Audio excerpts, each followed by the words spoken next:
Bismillahirrahmanirrahim. Elhamdülillah Rabbil alemin. Salatu vesselamu ala Resulillahil emin. Ve alihi tahirin ve la'netullahi ala a'daihim ecma'in. Minel an ila qiyam yevmiddin amma ba'd. Bəni Nəzir savaşında biz neçə artıq dərsdir ki, deyirik Bəni Nəzir savaşı haqqında. Və Bəni Nəzir savaşı haqqında nazil olan sura haqqında danışırdıq ki, Həşr surəsi idi.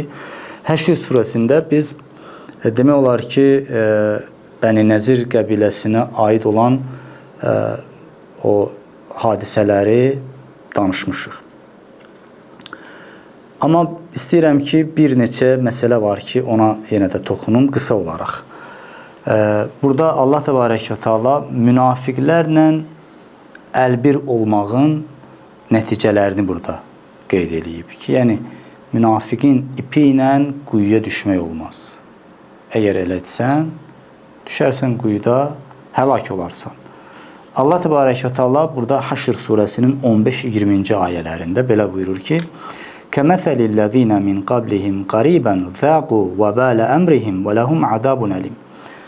Bu münafiqlər ki, vədə vermişdilər Bəni Nəzirə ki, siz narahat olmayın, siz Mədinədən çıxmayın, qətiyyən. Əgər Mədinədən çıxsanız, biz də sizinlə birgə çıxarıq. Əgər savaş etsəniz, biz də sizə kömək eləyərik.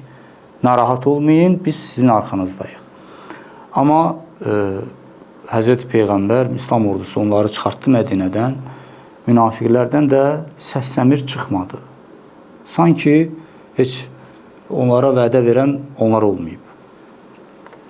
Allah Teala buyurur ki, bundan əvvəl Bəni Qaynuqa qəbiləsi də o cür xəyanət etdi, öz gördüyü, törətdiyi işlərin, o xəyanətin vəbalını aldılar, cəzasını aldılar. Bunlar da həmçinin, Bəni Nəzir də həmçinin xəyanət etdilər Peyğəmbərə. Müqavilə var idi, Peyğəmbərlə müqavilə imzalamışlar ki, İslamla deyilik, amma İslamın əleyhinə də çalışmayacaq. Bunlar hamısı imza etmişdilər, o müqaviləni qəbul etmişlər. Amma nə oldu? Kəb ibn Əşrəf Bəni Nəzirin böyüyü idi, qəbilə başçısı idi. Getdi Məkkəyə, Məkkədə müşriklərlə müqavilələr bağlayırdı, sövdələşmələr eləyirdi. Sonra qayıdandan sonra Peyğəmbəri öldürmək planını həyata keçirdi ki, bəs qalaya əgər Peyğəmbər daxil olsaydı onların qalasına, əgər vəhiy nazil olmasaydı, Allah xəbərdar etməsəydi, onlar Peyğəmbəri terror eləyərdilər orada. Ona görə Allahın vəhiy sayəsində Peyğəmbər oradan çıxdı, gəldi. Sonra da gələndən sonra Kəb ibn Əşrəfin qətl fərmanını verdi Peyğəmbər. Onu öldürdülər birinci müsəlmanlar. Sonra isə yürüş etdi, onların qalalarını tutdu və s. Biz o haqda danışırdıq. Buyurur ki, münafiqlər ki, burada mühüm vədələr vermişdilər Bəni Nəzir qəbiləsinə, amma vədələrinə xilaf çıxdılar, əməl etmədilər. Buyurur ki, كَمَثَلِ الشَّيْطَانِ اِذْ قَالَ لِلْاِنْسَانِ اكْفُرْ فَلَمَّا كَفَرَ قَالَ اِنِّي بَرِيءٌ مِنْكَ İnni əxafullaha rabbel aləmin. Deyir, bu şeytana bənzəyir. Şeytan nə edir? Deyir ki, şeytan gəlir insana vəsvəsə edir, deyir ki, kafir ol. Yəni, müxtəlif bəhanələrlə, o qədər elə hadisələr törədir, onu elə bir tora salır ki, insan başlayır küfr etməyə. Bu mənada. Gəlir, deyir, vadar edir ki, küfr elə, küfr elə, küfr elə. İnsan da deyir, küfr eləyir. Elə ki, deyir, insan başladı küfr etməyə, ondan sonra şeytan deyir ki, yox, mən səndən uzağam. Mən, indi ikinci söz bu deyə, adamı yandırır. Mən səndən uzağam. Mən deyir, aləmlərin Rəbbi olan Allahdan qorxuram. Yəni, mən sən kimi ola bilmərəm, deyir. Bax, adamı yandıran budur. Vadar eləyirsən, bir işi gördürürsən, sonra deyirsən, yox, mən sən kimi eləyə bilmərəm. Və sən demirsən, axı bunu mən eləyim. Bax, şeytanın deyir, işi budur. Münafiqlərin dediyi işi bu idi. Dedilər, təhrik etdilər ki, narahat olmayın, arxanızdayıq, müharibə eləyərik, filan eləyərik. Amma məqama gəldikdə, sanki o söz olmayıb. Biz sizdən uzaq. Deyir, şeytan da, bax, belə eləyir insanla. Deyir ki, mən səndən uzağam, elə ki, insan deyir, kafir oldu. Deyir, mən səndən uzağam, mən aləmlərin Rəbbi olan Allahdan qorxuram. Eyni ayə, yəni eyni məzmunlu ayə digər surədə də, digər ayələrdə də qeyd olunub. Məsələn, Ənfal surəsinin 48-ci ayəsində də Allah Teala eyni məzmunlu ayəni qeyd edir. Və iz zeyyənə ləhumuş-şeytanu a'malahum. Şeytan deyir, insanın əməllərinə zinət verir, gözəlləşdirir ki, yaxşı iş görürsən. İnsan da elə bilir ki, yaxşı iş görür. Hətta etdiyi günahla da qürurlanır, fəxr eləyir ki, mən belə iş görmüşəm filan. Bu deyir, şeytan deyir, gözəlləşdirir, zinətləndirir insan pis əməllərini. Sonra deyir, və qalə la qalibə ləkumul yevmə minən-nas. Deyir, bugün heç kəs sizə qalib gələ bilməz, siz güclüsüz, narahat olmayın. Və inni carun ləkum. Mən də sizin yanınızdayam. Sizin pənahgahınız mənəm. Mən sizə kömək eləyərəm. Fələmmə tərəətil fiətan nəkəsə alə aqibəyhi. Elə ki, deyir, iki dəstə gəldi, görüşdü, müharibə eləsinlər, ondan görə şeytan arxasına qaçır. Nəkəsə alə aqibəyhi, yəni dönüb qaçır. Sonra deyir ki, və qalə və deyir, inni bəriun minkum. Bax, həmən məzmunlu ayə burada da var. Deyir ki, mən sizdən uzağam. Elə bir ki, iki dəstəni vəsvəsə eləyir, gəlin. Ya məsələn, münafiqlərə, kafirlərə deyir ki, narahat olmayın, siz qalib gələcəksiniz və s. Təhrik eləyir, aparır meydanın ortasına, sonra onları tək buraxır. Tək buraxır nə mənada? Çünki gücü də yoxdur axı. O vəsvəsədən başqa bir şey eləyə bilmir. Allah isə möminlərə kömək eləyir. Şeytan deyir ki, mən sizdən uzağam. Və ikinci söz, inni ərə mə la təravna. Mən sizin görmədiyiniz şeyləri görürəm. Şeytan görür də nə qədər mələklər gəlib, möminlərin dəstəyi üçün, köməyi üçün nə qədər mələklər gəlir. Allah öz ordusunu göndərib. Ona görə ki, mən sizin görmədiyiniz şeyləri görürəm. Ona görə deyir, qoyub qaçır şeytan. İnni əxafullah. Mən Allahdan qorxuram. Vallahu şədidul iqab. Allah şiddətli cəza verəndir. Və bu şeytanın sözü.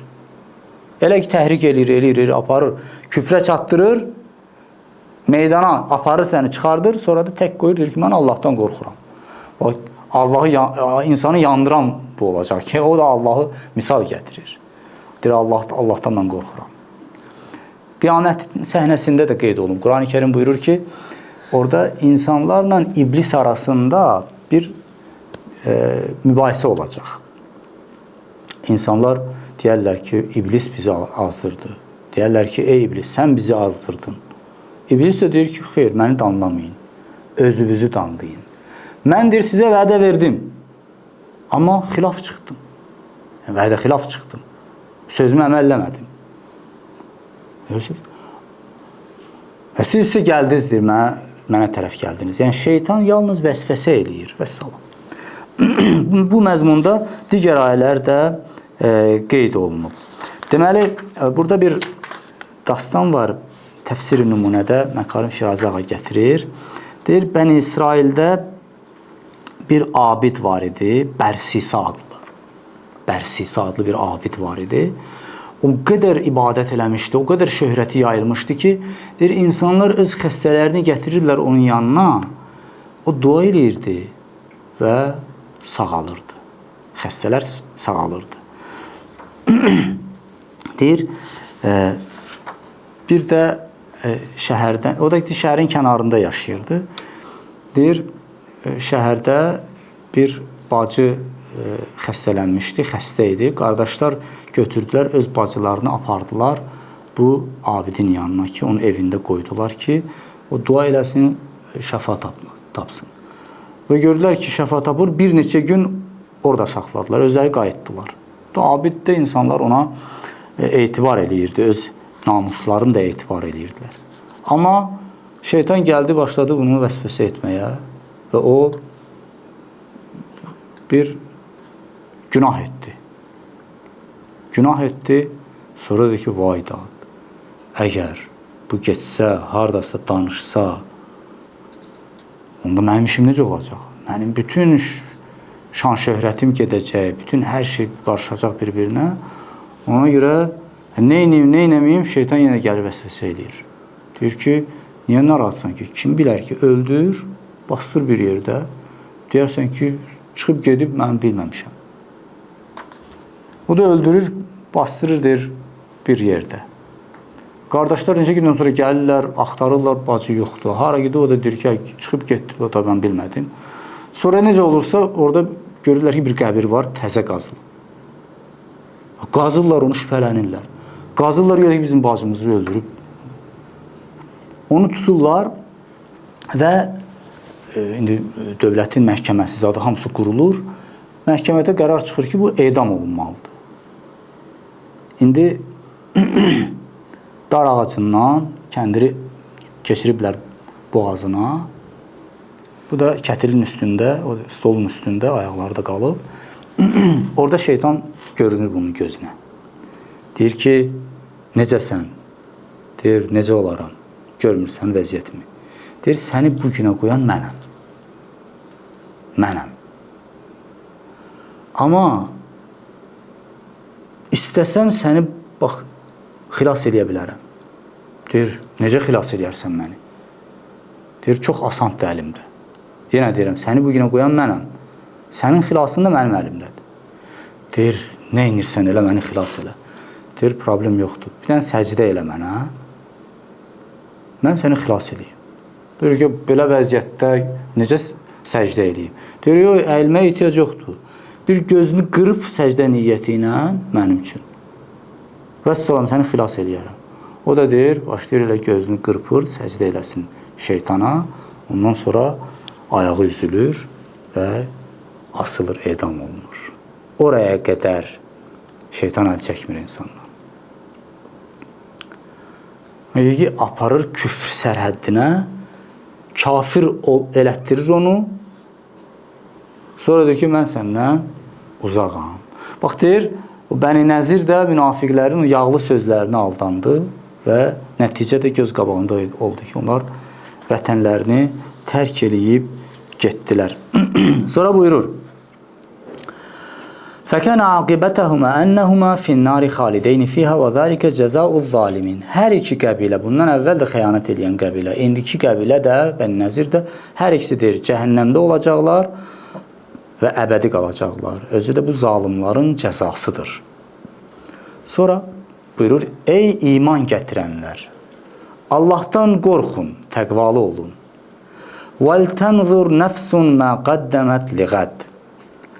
Deyir, hər kəs sabahı üçün öncədən nə göndərdiyinə baxsın. Sabahı üçün, yəni qiyamət üçün. Öncədən nə göndərəcəyinə baxsın. Öz əməllərinə diqqət eləsin. Yenə deyir, vəttəqullah, ikinci dəfə. Allahdan qorxun, təqvalı olun. İnnallaha xəbirun bima ta'malun. Allah sizin etdiklərinizi bilir, xəbərdardır etdiklərinizdən. Bax, bu ayə əslində insanı tərbiyə eləyən ayələrdən biridir. Yəni, bu ideologiya, bu əqidə insanı tərbiyə eləyən əqidədir. Yəni, insanın əməllərinin düzəlməsi üçün iki dənə ideologiya lazımdır. İki dənə təməl lazımdır. Yəni, düzdür, bütün o məktəblər, məsələn, kommunistlərdən tutmuş, digər o məktəblərə qədər, onlar müxtəlif versiyalar təklif edirlər insanın əxlaqlı olması üçün. Amma heç birisi o təməldə möhkəm deyil. Müxtəlif məsələlər deyirdilər, müxtəlif məsələlər irəli sürürlər. Nə bilim, dünyada yaxşı yaşayarsan, dünyada pulun olar, paran olar. Nə bilim, adın, şanın, şöhrətin, hörmətin olar filan, əgər əxlaqlı olsan. Amma təməl yoxdur. Nəyə görə mən əxlaqlı olum? Nəyə görə mən məsələn, şəhid olun. Burada təməl olmalıdır. Nəyə görə fədakar olun? Öz haqqımdan keçim kiməsə. Əgər təməl olmasa, əxlaq formalaşa bilmir, düzələ bilmir insan xasiyyəti. O təməl hansılardır? Biri Allahdır. Allah ideologiyası. Bizi Allah yaradıb. Allah, bizim əvvəlimiz də Allahdır, sonumuz da Allahadır. Dünyada hal-hazırda mən yaşayıramsa, Allah məni yaşadır. Bu bir. Allah da əməllərimi görür. Allah mənə nəzarətçidir. Bu bir. İkincisi qiyamət. Axirət məsələsidir. Yəni mən nə iş görürəmsə özüm üçün görürəm. Özüm üçün görürəm. Gördüyüm yaxşı və pis əməlləri mənə qaytaracaqlar. Qiyamətin günündə. Bunda heç bir şək şübhə yoxdur. Ona görə insan çalışır ki, bu dünyada yaxşı işlər görsün hər bir halda. Ki, gətirib mənə təqdim edəcəklər mənim əməllərimi. O, dünyada bütün bağlılıqlar müvəqqətidir. Əgər insanın əməli olmasa. Vəzifədir, var-dövlətdir, övladdır, qohumluq əlaqələridir. Hər hansı bir əlaqə, onlar bir həddə qədərdir. Onlar bir həddə qədərdir. O həddən sonra onlar sənin dadına yetişə bilmir. Və hədisdə Həzrəti Peyğəmbər buyurur ki, deyir, insan öləndə üç şeydən əlaqəsi qırılacaq. Üç şeydən əlaqəsi qırılacaq. Birincisi onun qohumlarıdır. Deyir, onun gözünün qarşısında bütün qohumlar, övladlar hamısı canlanacaq. İnsan can verəndə. Canlanacaq. Deyir, qohumlarına deyər ki, mən çətin günümdür. Nə verirsiniz mənə? Məni tək qoymayın. Deyir, qohumlar deyəcəklər ki, məsələn, övladlar deyəcəklər ki, biz səni qəbrə qədər şayət eləyə bilərik. Ondan sonra yox, qayıtmalıyıq. Sonra deyir, onun bütün varı, dövləti, malı qalar gözünün qabağında. Deyir, bu adam öz var dövlətinə müraciət eləyər. Deyər ki, mən indi gedirəm, nə verirsiniz mənə? Deyir, var dövlət də deyəcək ki, sənə yalnız bircə kəfən verə bilərik. Ondan başqa heç nə verə bilmərik sənə. Üçüncüsü isə insanın əməlləridir ki, insanın gözünün önündə canlanacaq. Amma əməllər deyərlər ki, biz səninləyik. Axıra qədər səninləyik. Pis əməldə, yaxşı əməldə fərq eləməz. Ona görə Peyğəmbər buyurdu ki, bax, bu dost axıra qədər olan dostdur. Əməl. İnsan ya əməli ilə cənnətə gedir, ya da cəhənnəmə gedir. Əməl insandan ayrılmır. Əlbəttə ki, yaxşı övlad da bir əməl ola bilər, salih övlad da insanın bir gözəl əməli ola bilər ki, etdiyi bütün savablarda atanın orada şərik var, payı var. Salih övlad və s. Yəni, qiyamət özü, Quran buyurur ki, fikir verin, diqqət eləyin. وَلْتَنْزُرْ nəfsun, hər kəsdir diqqət eləsin ki, sabah öz sabahı üçün nə göndərir? Öz sabahı üçün nə göndərir? Bu gözəl tərbiyə eləyir insanı. Yasin surəsində bir ayə var. İnna nahnu nuhyil mauta. Həqiqətən biz ölüləri dirildəcəyik. Və nektubu ma qaddamu. Və nektubu ma qaddamu və asarahum. Və yazırıq. Hal-hazırda yazırıq. Feilin indiki davam edici zamanıdır. Yazırıq, indiki gələcək zaman. Yazırıq da, yəni bunu hal-hazırda. Yazdıq yox. Keçmişdə oldu, bitsin yox. Yazırıq. Yəni daim yazırıq biz. Nə yazırıq? Özləri üçün göndərdiklərini əvvəlcədən. İnsan bu dünyada ibadət eləyir, yaxşılıq eləyir, özü üçün ehtiyat göndərir axirətinə. Sabahı üçün ehtiyat göndərir.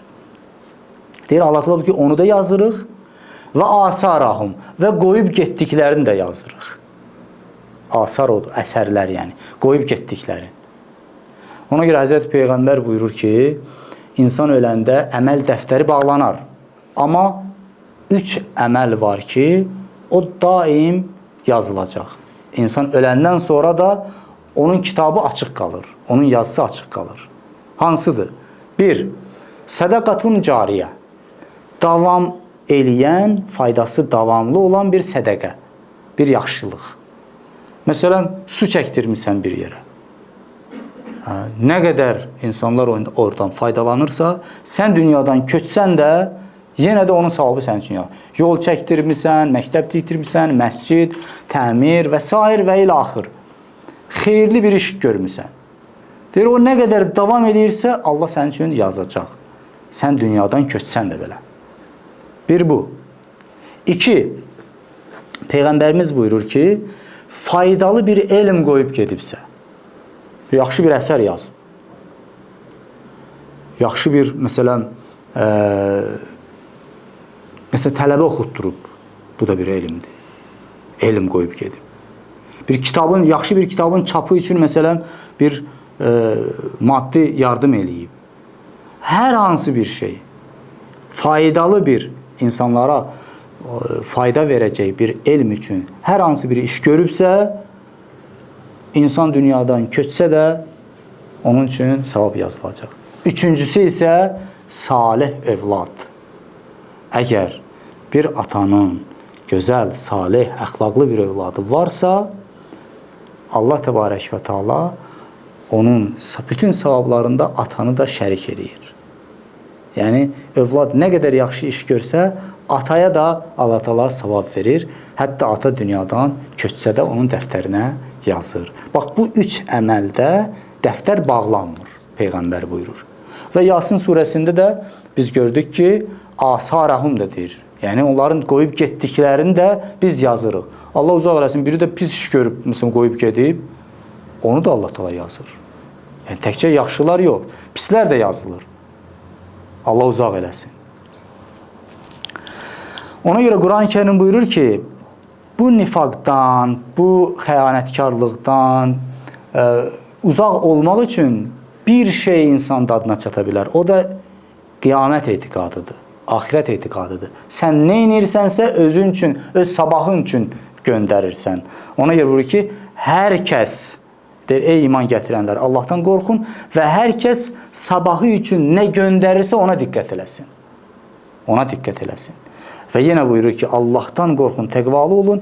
Həqiqətən Allah sizin etdiklərinizi biləndir. Bax, bu Həşr surəsi ilə bağlı deməli nazil olmuş, Həşr surəsində Bəni Nəzir ilə bağlı nazil olmuş ayələr idi ki, mən onun xülasəsini sizin üçün nəql etdim. İndi yenə də keçirik tarixi bəhsimizə inşallah.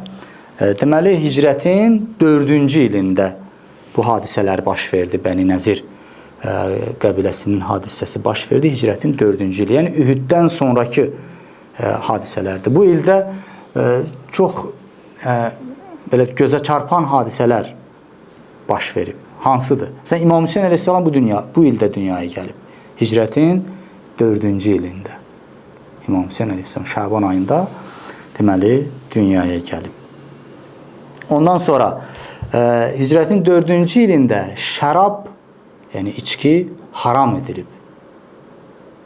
Yəni 13 il Məkkə dönəmi, 4 ildə Mədinə dönəmi. Neçə il? 17 ildən sonra şərab haram edildi. Və Quran-ı Kərimdə çoxlu ayələr var ki, o şərabın, içkinin haram olması ilə bağlı. Birinci məsələn, Allah Təbarək və Teala Nəhl surəsində şərabı, içkini gözəl ruzi ilə müqayisə eləyir.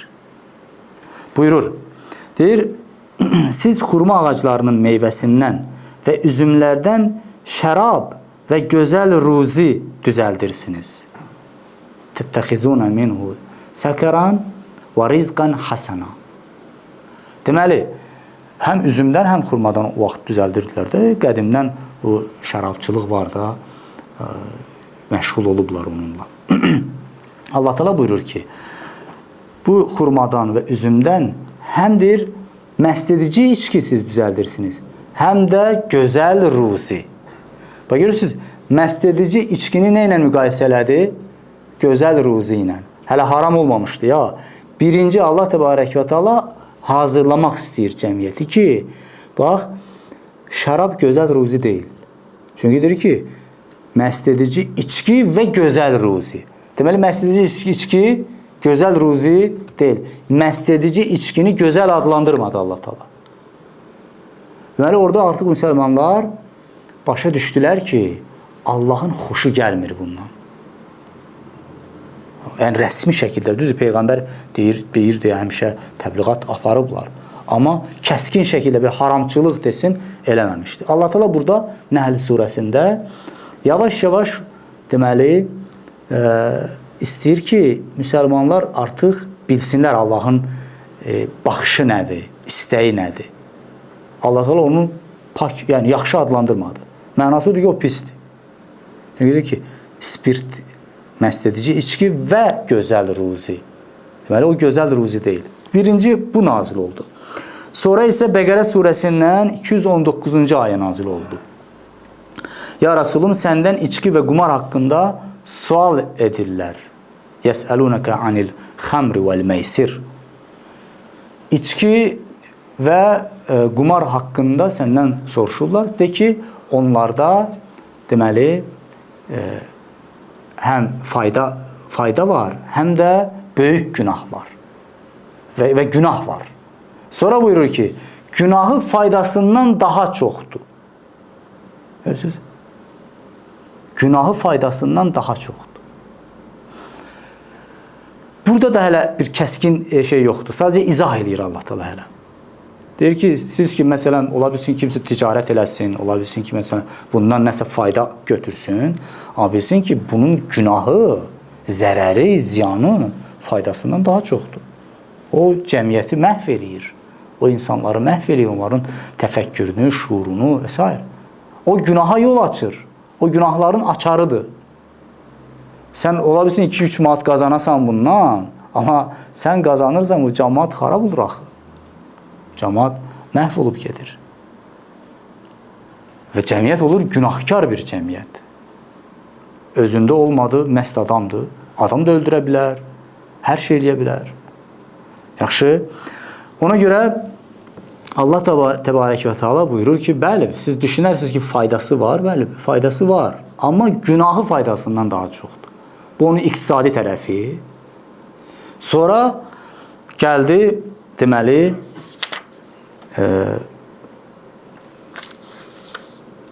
Maidə surəsinin 90-cı ayəsi. Burada artıq Allah Teala kəskin əmr qoyur ortaya. Buyurur, deməli, ey iman gətirənlər, şərab da, qumar da, bütlər də, fal oxları da şeytan əməlindən olan murdar bir şeydir. İnnəməl xəmru vəl-məysiru vəl-ənsab vəl-əzlam ricsun min əməli şeytan. Fəctənibuhu, əmr budur. Ondan çəkinin. Fəctənibuhu. Ondan çəkinin.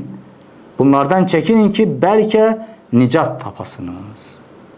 Bəlkə qurtuluş əldə edəsiniz. Bax, burada artıq Allah Təbarək və Teala burada əmr qoyur ortaya ki, çəkinin bu işdən.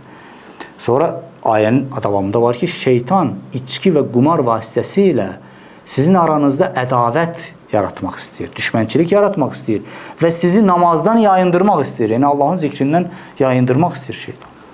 Bütün əksər qətilləri araşdıranda görürsən ki, gedir, ya qumara çıxır, ya içkiyə çıxır, ya hər hansı. Yəni, əksəriyyət bu iki günah üzündən olur. Ona görə artıq şərabın deməli, haramlığı hicrətin 4-cü ilində baş verdidir. Elə ki, Həzrəti Peyğəmbər bu ayəni oxudu ki, içki haramdır. Deyir, evlərdə, kimin evində nə qədər şərab var idisə, hamı gəldi Mədinənin bir mərkəzi vardı, mərkəzi küçəsi. Orada hamı deyir, tökdü ora. İndi o vaxt indi şüşələrdə zaten tuluqda idi, dərilərin içində zaten saxlayırdılar. O dəri qarışıq hamısı tökdülər ora. Sonra od vurub yandırdılar. Deyir, böyük, nəhəng bir tonqal yaranmışdı, böyük bir od yaranmışdı orada. O cür, yəni, Quran-ı Kərim ayələri nazil olduqca Peyğəmbər onu qüvvəyə mindirirdi. Əməli şəkildə, praktiki şəkildə icraya mindirirdi. Ona görə, görürsən, hicab ayəsi də nazil olanda bütün Mədinə qadınları hamısı başladılar. Zaten bəziləri riayət eləyirdi, amma hamılıqla başladılar buna riayət eləməyə. Quran-ı Kərimin 23 ilə nazil olmasının səbəblərindən biri də bu idi. Yəni, qanunda zərrə qədər bir boşluq qalmırdı. Qanun nazil olur, praktiki şəkildə Peyğəmbər göstərirdi. Namazı da həmçinin, orucu da həmçinin, zəkatı da həmçinin, bütün qanunlar, hərbi qanunların hamısı Peyğəmbər tərəfindən icra olunur. Bax, şərab ayəsinin haramlığı da, şərabın haramlığı nazil olanda hamı evlərində, kimin evində nə qədər şərab var idisə, hamı gətirdi, atdı, yandırdı. İndi bizim vaxtımız təəssüflər olsun ki, qutarıb. Amma bunu da elə qeyd edeyim. Hicrətin 4-cü ilində 2-ci Bədr müharibəsi ki, baş verməli idi, amma baş vermədi. 2-ci Bədr o idi ki, Əbu Süfyan söz vermişdi ki, gələrik, sizin işinizi bitirərik gələn il. Söz vermişdi. Peyğəmbər də gələn il həmən vaxtı qoşunu götürüb getdi yenə Bədirə. Bədir həm quyular var idi, orada karvan hamısı orada düşərgə salırdı, orada ticarət zad da olurdu. Böyük bir yer idi. Peyğəmbər qoşunu götürüb getdi orada. İndi Məkkə cəmaatı da, Əbu Süfyan da qorxur. Baxın, baxmayaraq ki, Ühuddə qələbə çalmışdılar, amma yenə də qorxurdular. Müsəlmanların cəsarətini görmüşdülər, müsəlmanların o şücaətini görmüşdülər. İndi də baxma, məsələn, müsəlmanlar bəzi yerlərdə məğlub olurlar, amma onların şücaəti dillər əzbəridir. Əli yalın, görsən ki, tankın qabağında qalır. Bu şücaətdir. Dünyada görülməmiş hadisələrdir bunlar. Bu düşməni qorxuya salır. İndi həmən insanların normal şəkildə silahı, təchizatı olsa, heç kəs onlara qalib gələ bilməz. Nəhayət, Həzrət Peyğəmbər qoşunu götürdük, getdi yenə Bədrə. İndi Əbu Süfyanı gözləyir ki, söz verir, baxı, gələnlik gələrik. Məkkə cəmaatı da hamı gəlir Əbu Süfyana deyir ki, sən söz vermişsən, bizim abrımız gedir. O vaxt belə idi də, bizim abrımız gedir. Sən əmr elə, qoşun yığılsın, gedək müharibə eləyək. Əbu Süfyan deyir ki, yox, hara gedirik? Deyirəm də, eybi yoxdur, heç olmasa qoşunu yığaq, çıxardaq da Məkkədən. Deyək ki, biz getdik, məsələn, müharibə olmadı. Belə də oldu belə. Çıxırlar, sonra yenə qayıdırlar, getmirlər Bədrə. Bax, bu da Hicrətin 4-cü ilində baş vermiş bir hadisə idi. Allah təala inşallah bizi Qur'anla, İslam Peyğəmbəri ilə daha da yaxından tanış eləsin və selamun aleykum və rəhmətullah.